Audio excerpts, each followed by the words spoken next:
I was in an extremely abusive marriage. I literally used to put a lot of foundation to kind of hide my scars. When you marry the wrong person, life just goes completely upside down. When you started blogging, what was the blogging world like? It was almost non-existent. We were a bunch of people who were trying to create content around different things that were happening in Dubai. There was no roadmap. I just started because I was having fun creating the content. There was no concept of video that time. How do you curate your travel experiences? I would like to do those kind of places which are not touristy but has huge potential. When you're traveling, of course you create content, but it's also very important to really enjoy the place. Don't romanticize the future so much. Live in the moment. If you have an idea, put it down on paper, see how you can work around it. Be relevant, be consistent, and also have your unique style.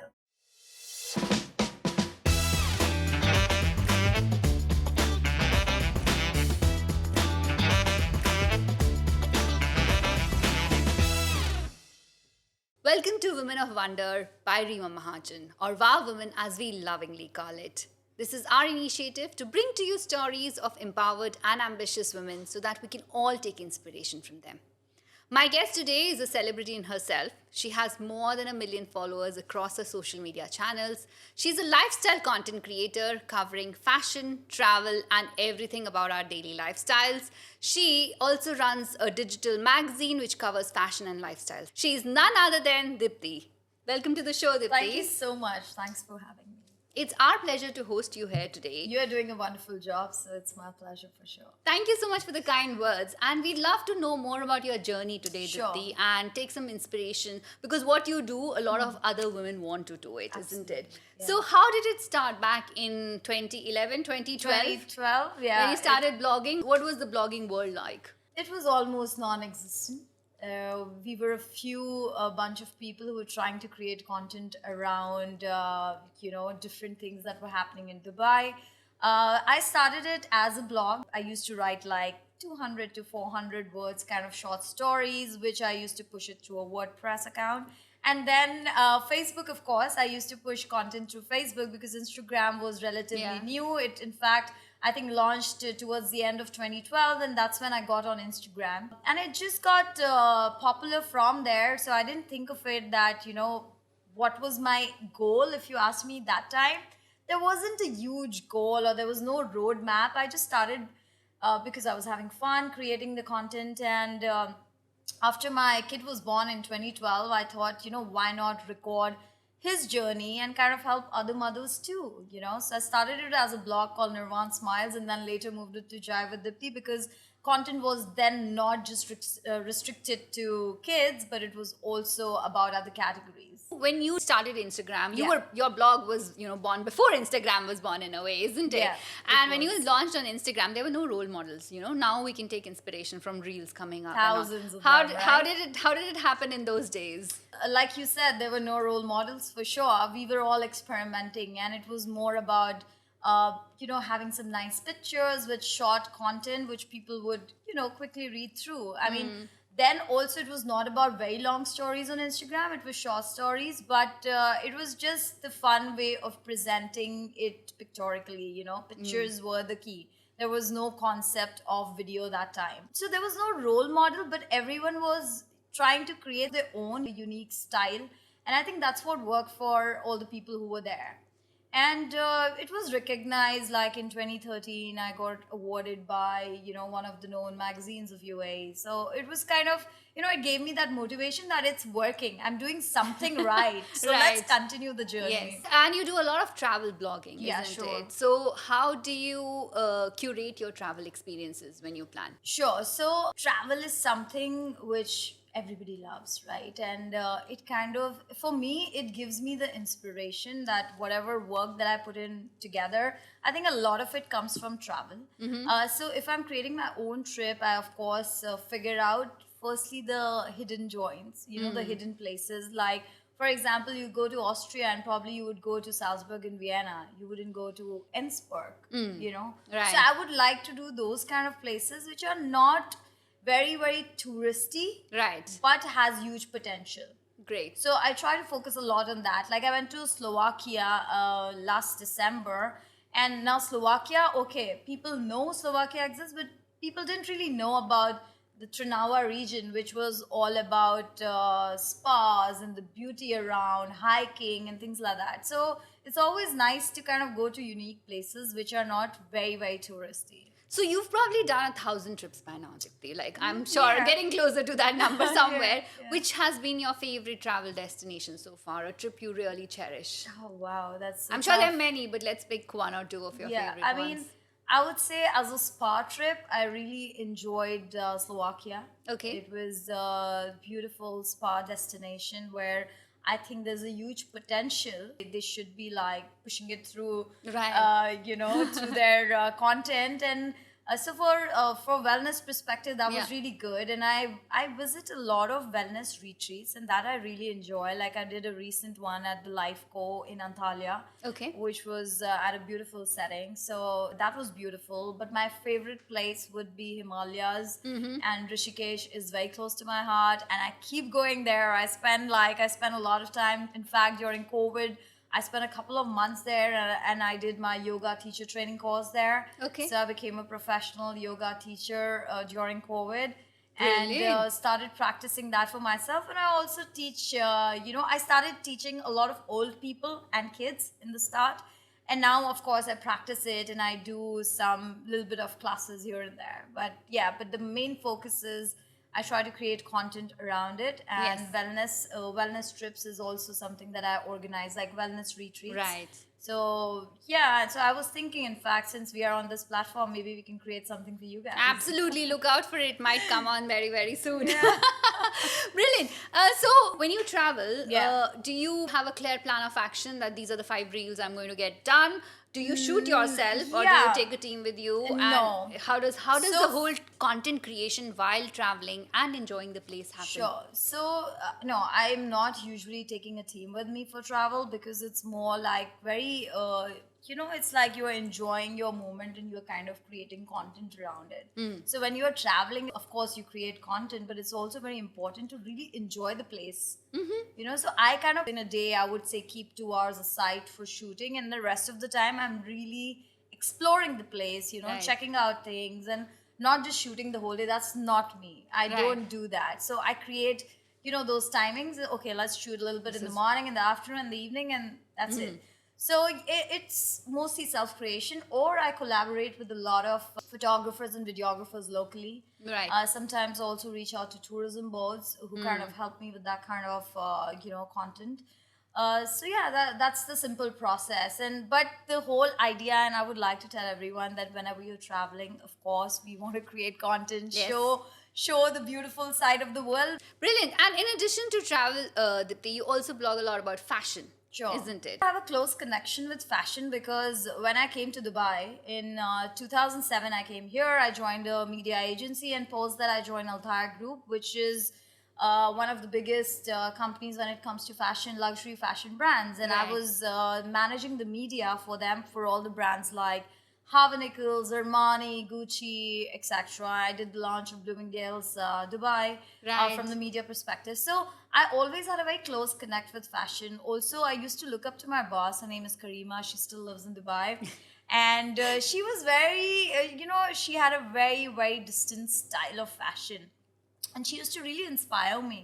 And I had to think that, I want to get as fashionable as her. Like, she was very simple, yet elegant and fashionable. And I think I really gained that some inspiration from her. And my fashion journey began from Altair in 2008. And afterwards, I wanted to continue, like after quitting job, I wanted to continue in the same field. In India, I work with LVMH group of brands. So I Right. work with Dior, Louis Vuitton, Fendi, etc. Yes. Again, did their media for the Indian markets. Right. And after that, I started L'Express. So Brilliant. I carried that luxury fashion experience that I had on my own digital platform. So you've worked with a lot of luxury fashion Yes, brands, isn't yes, it? And I'm yes. sure which one has been one of your favorite campaigns so far? Oh, actually, Bloomingdale's Dubai launch was a very interesting campaign. I don't know if you all remember it. Why but, do you say that? Because we have done really creative work that time. For example, if you would go to the airport, you'll see these big brown bags placed around at the airport. So when you're going for your baggage, you see it's not your bag, but it's the big brown bag of Bloomingdale's. Right. So it was a very creative campaign. and around the city we had created like little out of Yeah. home kind of creatives, which were very interesting. So I would say that in terms of campaign, that was one of my favorite campaigns. But besides that, of course, we've done a lot of content around fashion, Dubai Mall, etc. Yes. While tying up with the brands. Yes. So I used to work regularly with the key magazines of UAE, and we kind of used to curate content together Right. and events together for these brands as well. Brilliant. Sounds Yeah. very good. And when it comes to fashion, can you Yeah. just share 3 of your best fashion tips for us? I feel comfort is very important, so be comfortable. The idea is to look stylish, get comfortable. So that is one of the tips that I would say. Second is be true to your style. You don't have to copy somebody. Maybe you like somebody, and if it suits you, great. But if it doesn't, create your own style. Like I've seen people, they just wear saris. That's their style. They've created a style statement. So I think create a style statement that this is something that you would like to wear. And thirdly, I would say keep up a little bit with the trend, and if it fits in, okay. If it doesn't, just go your way. Yep. And what's your favorite fashion trend so far? Would you like Oh, okay. saris or blazers? Or I love oversized? blazers actually because Yeah. they go with literally everything. Like today, I'm wearing blazer with Yes. shorts, and Yeah. then you could actually pair it up with a skirt. Yes. So it's just very easy to. It's even you can do like shift dresses. So Right. you can wear a dress in the morning, and then in the evening you can just wear a jacket like a blazer Yes. over it, and then you can have some accessories. So in one day with one look, you can actually create like with one Yeah. style, you can create 3 looks. So I think it's a pretty cool style to have. And also I love blacks, so I love my LBD for sure. I mean, that is something which Can I I think we ask you- all women do. Yes. Can I ask you how many LBDs do you own? I have a lot of them. I would say at least 15 for sure. But right now, you won't believe I've kept all my blacks aside, and I've decided to try for 3 months not to wear a black. Well, that's a challenge which is going to be difficult to Yeah, accomplish. I know, but let's see if I can do that. Yeah. Because I agree. Black is comfort. Yeah. Right? So you don't know whether it's an overdress party or an underdress Yeah. party. Black You will can work. just go And with it. LBD works pretty much everywhere, whether Absolutely. it's a formal or an informal occasion. So I Yeah. tend to go to that as my safety clothing also when you don't know Absolutely. what to dress up with. But yeah, I don't think the 3-month challenge is going to happen. Well, so far I've survived two months? weeks. Oh, 2 weeks. 2 Yeah, weeks. it's a All long right. way to go. All right, we'll come back and check in 3 weeks Sure, and we'll see where sure. it is. Brilliant. Deepti, you are a woman of inspiration for us because you've publicly come and disclosed something which a lot of women don't disclose about the lows of your life, about the divorce.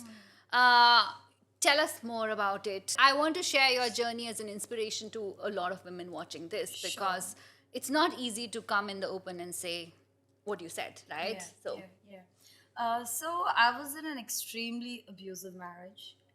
The abuse started from the very starting days of marriage, and it was really, I was still trying to figure out. Like I got married at 24, right?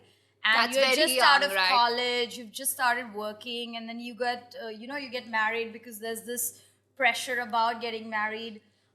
You are in that age of 23, 24, and that time, I think in 2007, it was a big deal. Oh, you're 24, now it's time to get married. So anyways, I didn't think that it would be this way. I thought a marriage would be nice because that's how you've seen your parents, you've seen your siblings growing, and their marriage has really flourished. And I had similar expectations, but when you marry the wrong person, I think the life just goes completely upside down. So, like I said, it was abusive since the very start, and it was not just verbal abuse, but it was a lot of physical abuse.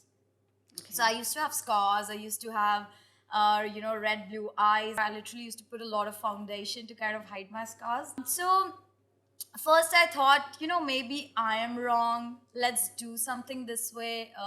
Let's try to figure things out. Something will work out.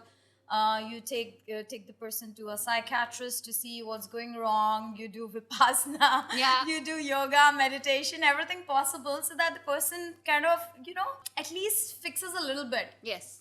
And I tried all of that. Like I gave 9 years into my marriage. How did you survive those 9 years? It was really tough. Like I had a lot of breakdowns where I think every month there used to be an incident. Right. So that incident could be a major abuse where cops are coming home to kind of save me, or the neighbors are kind of helping me out get out from there, or my brother is reaching there to kind of take me. Yeah. All of those incidents happened in Yes. Dubai. But I came from a mentality where I've seen marriages just work. Right, I come from a small town in Rajasthan, and I've never seen anybody getting divorced in our families. I've not even heard of it. Right, by that time.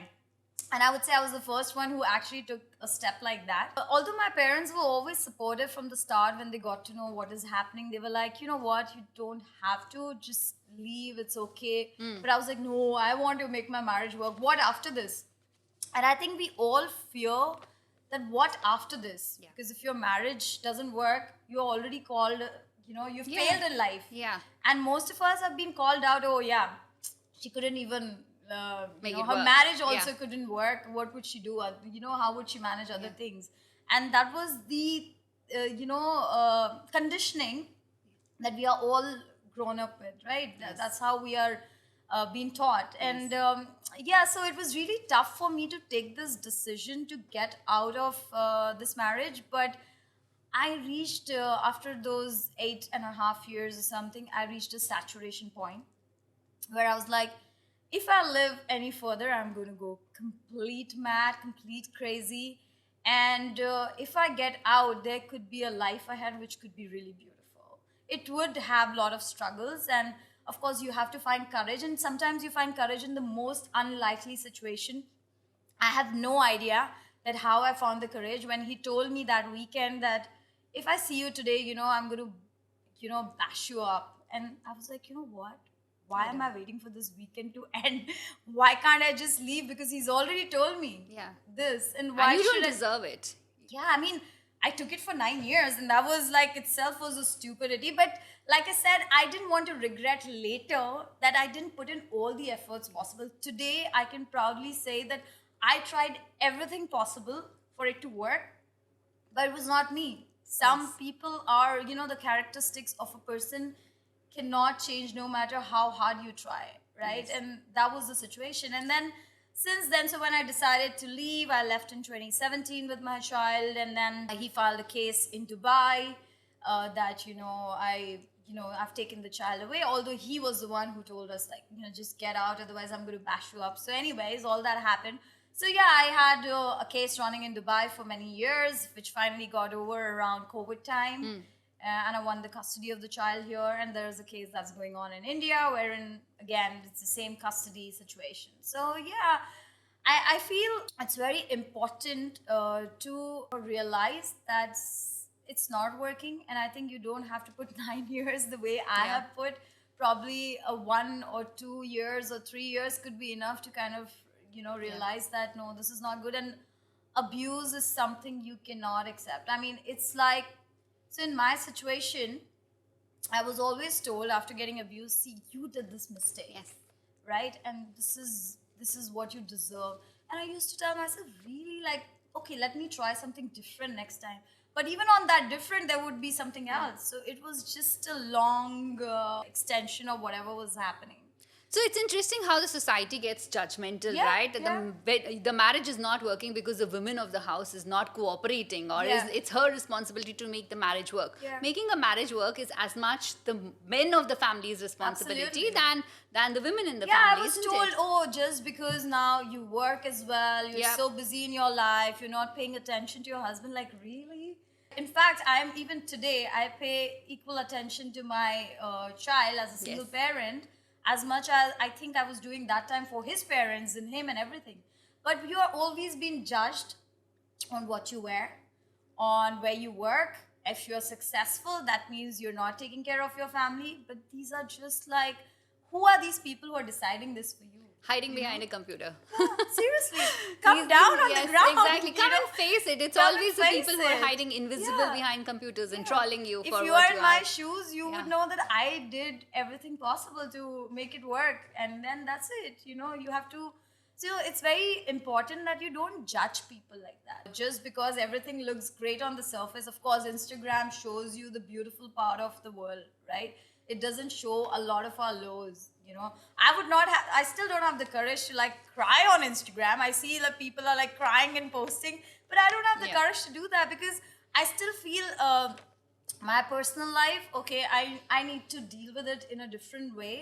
And what I put out there, of course, I'm not over promising, or I'm not showing that there's only a, you know, fairy tale world.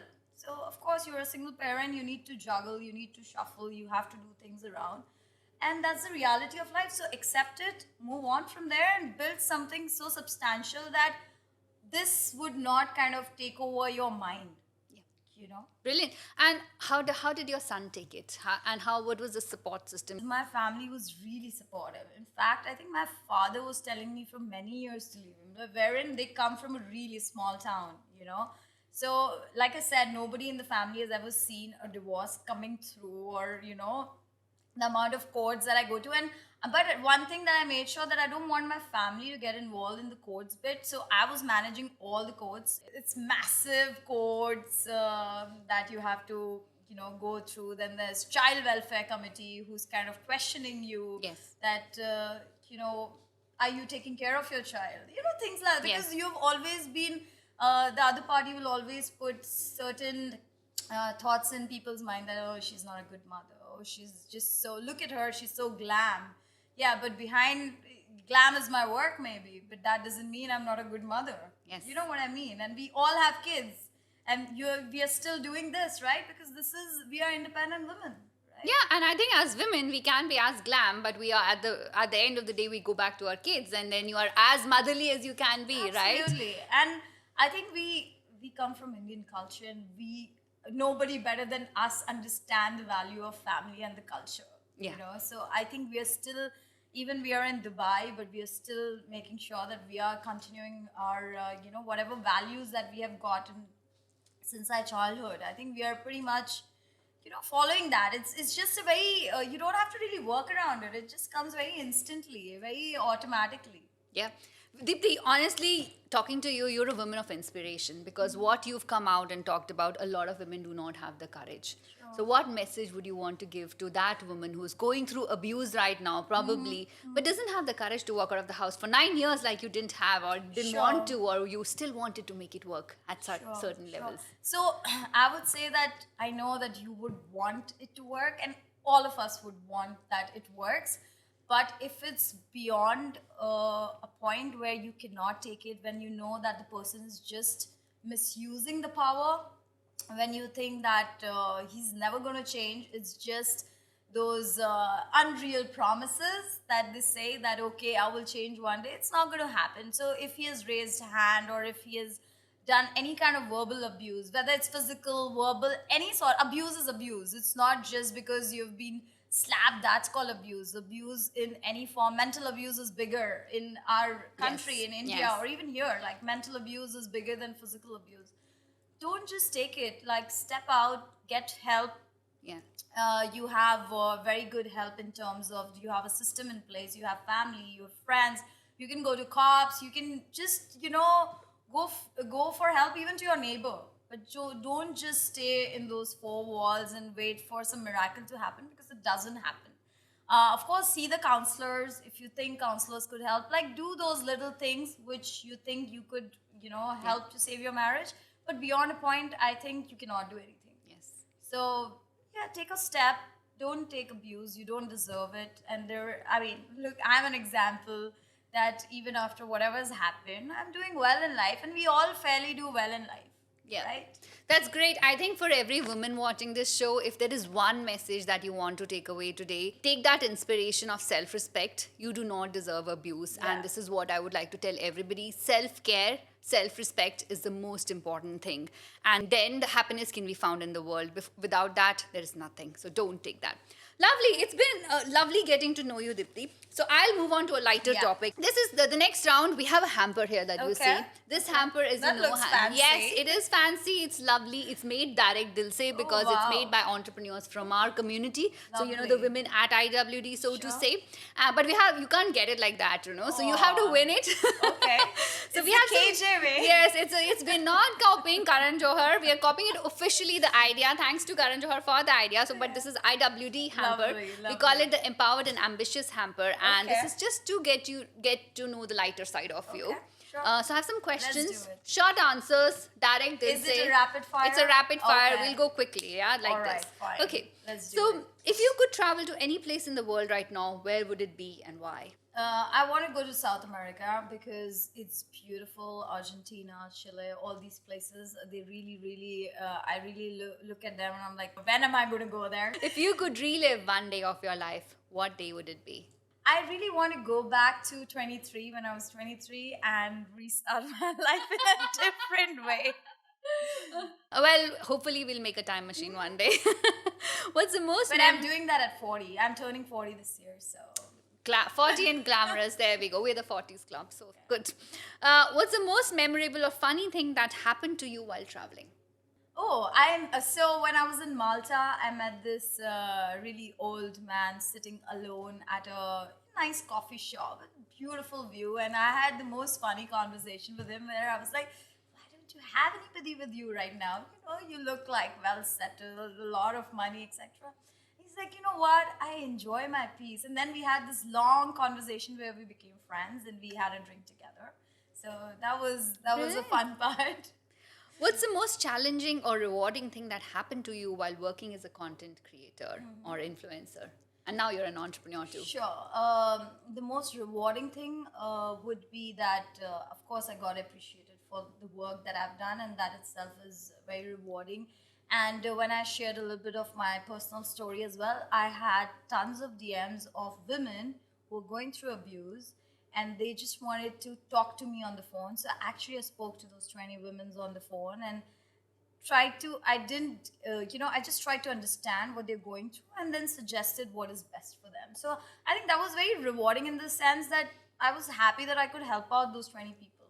Brilliant. I think you are an inspiration to so many women out there. And challenge, it's a competitive environment, right? It's very competitive. You have to be, up and going. You can't be just sitting as a content creator. I'm like, okay, I will create content. You have to tap the trends. You have to be relevant in the market. Yeah. How do you make sure you're up to speed on your social media game? What do you do? I try to. I'm not saying I'm 100% up there because, like I said, I also enjoy my time doing my spiritual practice of yoga, meditation, spending a lot of time with the kid. So in the remaining time, I try to do as much as I can, like 3 shoots a day sometimes, and be relevant and make sure that, I'm trying to keep up with the trends. So I think right now it's all about, it's videos. So if you have relevant content, it just goes far. Brilliant. Moving on, what is your guilty pleasure or guilty watch when it comes to movies or TV or music? Guilty pleasure. I think I can just do nothing and watch a web series for 24 hours continuously. Have you just binge because I watched wanna- back to back? I have. Which one? Actually, a lot of them. Yeah, I saw, now I'm going to watch Made in Heaven. Yes, But I everyone- saw part 1 2 days back because I just wanted to redo it and I finished it in a night. Oh, Yeah, brilliant. So that's a so- night output there. Yeah, just so to get up. sometimes when I know that next morning I don't have a lot of work, I just do that. So I think that's my guilty pleasure.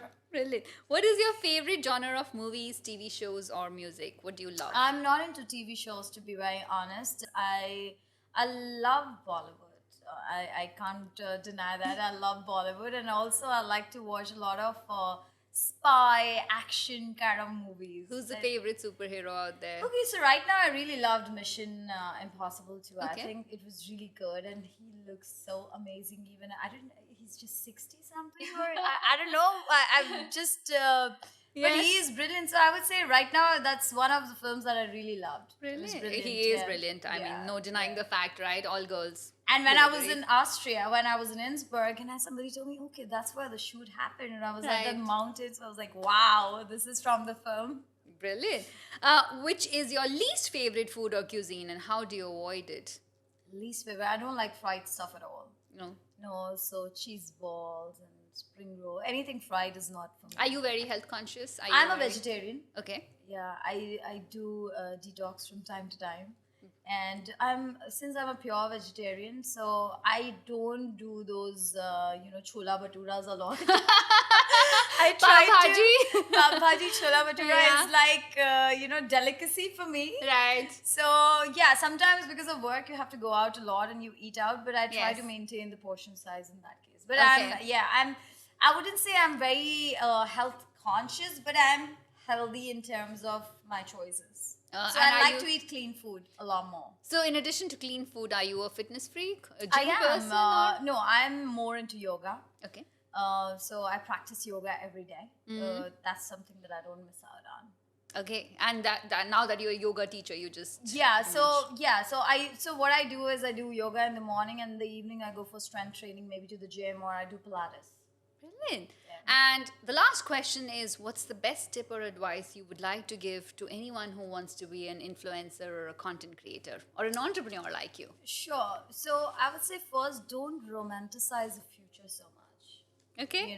Live in the moment. If you have an idea, put it down on paper, see how you can work around it. And we just think about, okay, if I launch this, what about future? I'm sure you must have not thought about your podcast coming this way, right? When Not you at- started with the idea. So it's just that don't just think about what's going to happen in the future. Start it then, be relevant, be consistent, and also have your unique style if you can. That's a brilliant piece of advice, and I think I agree 100% Yeah. to that. And lastly, the skill set is very important. So if you think you are a good copywriter, develop a skill set of a videographer, understand basics so that it helps in your work as a content creator. When you're sitting on edits, you know what to do, what not to do. So develop your skill sets. It's a continuous process. Yeah, and I think skill is an ever-evolving process, just yeah. like social media is an ever-evolving game. Like And Brad- any yeah. profession, to be honest, you need to Sure. just keep up with Yeah. the game. Because sometimes you're just sitting on your phone 2 hours, you're scrolling through stuff, and you can develop a skill in those. Yeah, what skill? I'm saying any Yeah, skill any that you skill. pick Yeah, up. exactly. You could use the you time can, more. You can Yeah. have the time to, if people say I don't have the time, then I'm saying I'm just giving an idea that you can. You get can some time find the from time there. if you Yeah, want to yeah, find the time, yeah. isn't it? Well, that's been brilliant, and this is our hamper for you, Deepti. Oh, so do I win it? You absolutely rocked it, and you won it full say. This is called Oh, lovely. the Empowered and Ambitious Hamper. We've got a Okay. little candle for you to enjoy So while you that's do. my look. We've got little shopping So vouchers for you, and hopefully Thank you you will so enjoy. Thank you so much. much. Should we Thank keep it you. here while we Yes, finish the show? absolutely. And moving on to your last section. Sure. So there are tons of women watching this show. Either Yeah. they want to be content creators, maybe they want to be travel bloggers, maybe they want to be fashion on bloggers, maybe Yeah. they want to be entrepreneurs like you, right? yeah. Or they might just be struggling at home and having a difficult time. What's your message to them? Start very simple. First, get out from that zone. Whichever zone you are in that you mentioned.